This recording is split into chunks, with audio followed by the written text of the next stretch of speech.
Friends, आपका हमारे channel मेहनती सर में स्वागत है। मैं आपका दोस्त आकाश और आज आप सभी के लिए लाया हूँ एक new story that name is the wolf and the lamb, भेड़िया और भेड़ का बच्चा। तो आइए दोस्तों, अब हम शुरू करते हैं का स्टोरी को और इस स्टोरी से हम इंग्लिश को पढ़ना व बोलना सीखेंगे। तो फिर शुरू करते हैं। वंस एक बार, आ वॉल्फ एक भेड़िया वाज ड्रिंकिंग पी रहा था वाटर पानी एट द स्ट्रीम धारा में, यानी धारा में जो धारा प्रवाह होती नहीं है उसमें पानी पी रहा था भेड़िया। एंड लोअर डाउन और उसके नीचे द स्ट्रीम यानी धारा के नीचे आ लैम एक भेड़ का बच्चा वाज ड्रिंकिंग पी रहा था वाटर पानी को। तो क्या वंस मतलब एक बार, आ वॉल्फ वाज ड्रिंकिंग वाटर एक भेड़िया पानी पी रहा था एट द स्ट्रीम धारा में एंड लोअर डाउन और नीचे की साइड द स्ट्रीम स्ट्रीम यानी धारा के अ लैम एक भेड़ का बच्चा वाज ड्रिंकिंग पी रहा था वाटर पानी। द वॉल्फ वाज ग्रेडी जो भेड़िया था वो लालची था।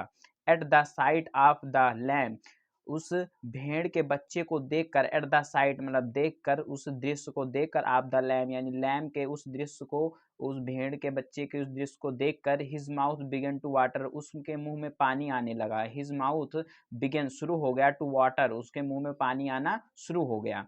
ही वह नाउ अब wanted to put an end to its life. अब वो ही मतलब वह नाउ मतलब अब वांटेड का मतलब चाहता था, टू पुट खत्म करना चाहता था, द एंड यानी एंड करना चाहता था, खत्म करना चाहता था, टू इट्स लाइफ उसके जीवन को वो खत्म करना चाहता था, अर्थात उसको मारना चाहता था। फिर क्या हुआ?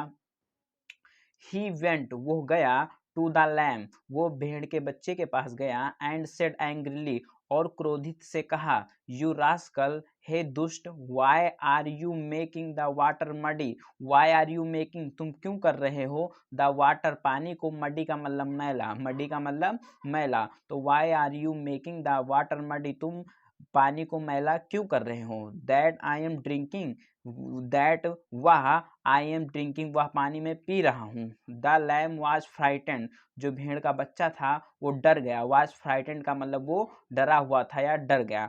एंड और सेड कहा, वेरी मीकली और बहुत ही विनम्रता से कहा, एक्सक्यूज मी सर जरा सुनिए सर, द वाटर जो पानी है इज रनिंग वो बह रहा है, फ्रॉम यू तुम्हारे से, टू मी मुझ तक, यानी तुम्हारी ओर से मेरी ओर तक पानी बह रहा है। How can I make it dirty, how can I make it मैं इसे कैसे बना सकता हूँ, डर्टी का मतलब गंदा, फॉर यू का मतलब तुम्हारे लिए, यानी जो पानी है, एक्सक्यूज मी सर जरा सुनिए सर, द वाटर जो पानी है इज रनिंग वो बह रहा है, फ्रॉम यू तुमसे, टू मी यानी तुम्हारी तरफ से मेरी तरफ बह रहा है, तो हाउ कैन आई मेक मैं इसे कैसे बना सकता हूँ, इट डर्टी मतलब इसे गंदा, फॉर यू तुम्हारे लिए। देखते हैं कंटीन्यूअस टेंस का यूज, चाहे वो प्रेजेंट कंटीन्यूअस हो चाहे पास्ट कंटीन्यूअस टेंस हो, क्योंकि इस चैप्टर में प्रेजेंट कंटीन्यूअस और पास्ट कंटीन्यूअस दोनों का यूज हुआ है।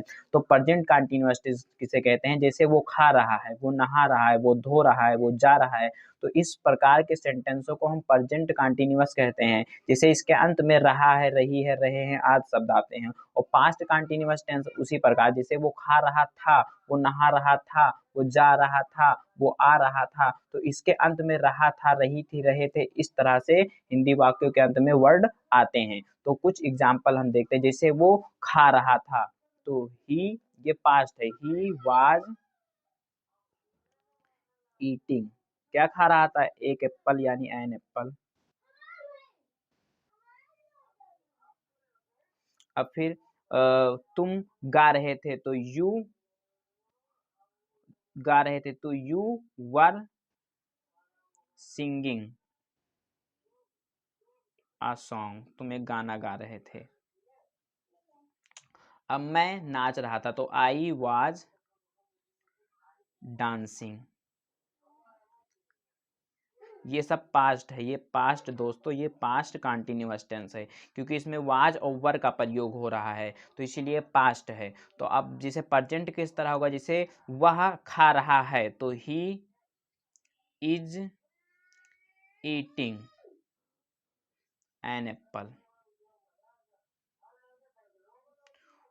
तुम खा रहे हो, तुम खा रहे हो, you are eating the food, खाना खा रहे हो।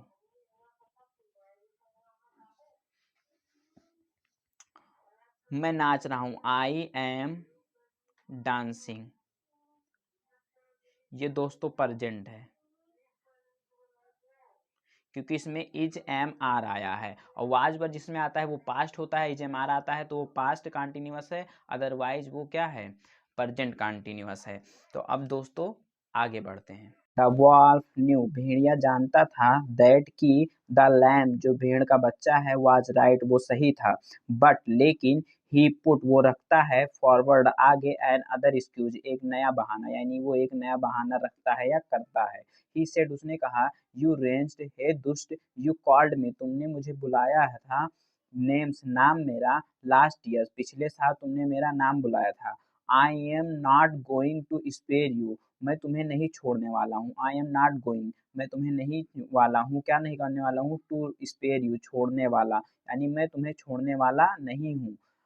द लैम ट्रेम्पल्ड, जो भेड़ का बच्चा था वो कांपने लगा, विद फियर, डर से, विद फियर का मतलब डर से, बट इट सेड, लेकिन यह कहता है, ये इसने क्या कहा, इसने कहा, sir I was not born then, तब मैं पैदा नहीं हुआ था, आई वॉज नॉट बॉर्न, तब मैं पैदा नहीं हुआ था, देन का मतलब तब, यू सीम, तुम्हें लगता है, टू बी मिस्टेकन, कि तुम्हें लगता है कि तुम्हें गलत फहमी हुई, या तुम्हें लगता है कि तुम्हें कोई भारी मिस्टेक हुई है, कोई गलती हुई, यू सीम्स, तुम्हें लगता है, टू बी मिस्टेकन, कि तुम्हें कोई गलती। द वॉल्फ, जो भेड़िया था, फ्लू, वो बह गया, इनटू अ रेज, यानी वो गुस्से में बह गया या आ गया, एंड सेड, और कहा, वेल, अच्छा, if you were not born then, अगर तुम तब पैदा नहीं हुए थे, it must have been your father और mother, it must have been, वे अवश्य हो रहे होंगे, योर फादर, ये तुम्हारे पिताजी होंगे, या तुम्हारे माता जी होंगे। वो कौन कहता है, यानी भेड़िया कहता है, अगर तुम जब पैदा भी नहीं होते तो इस लगता है, इट मस्ट हैव बीन, ये होंगे, योर फादर, या तो तुम्हारे पिता होंगे तब, या तुम्हारे माता होंगे। विद दिस वर्ड, इन शब्दों के साथ, ही sprang upon the poor lamb, वो उछलकर कूद पड़ा, द पुअर लैम्प, उस बेचारे भेड़ के बच्चे के ऊपर, एंड टोर, और उसको फाड़ दिया, चीर दिया, फाड़ दिया, इन इट मतलब इसे, इनटू पीसेस, इसे पीसेस मतलब इसको पीस में यानी छोटे छोटे टुकड़ों में फाड़ दिया। इट इज ट्रू दैट, और यह सत्य कहा जाता है, दैट की माइट इज राइट, कि जिसकी लाठी उसकी भैंस।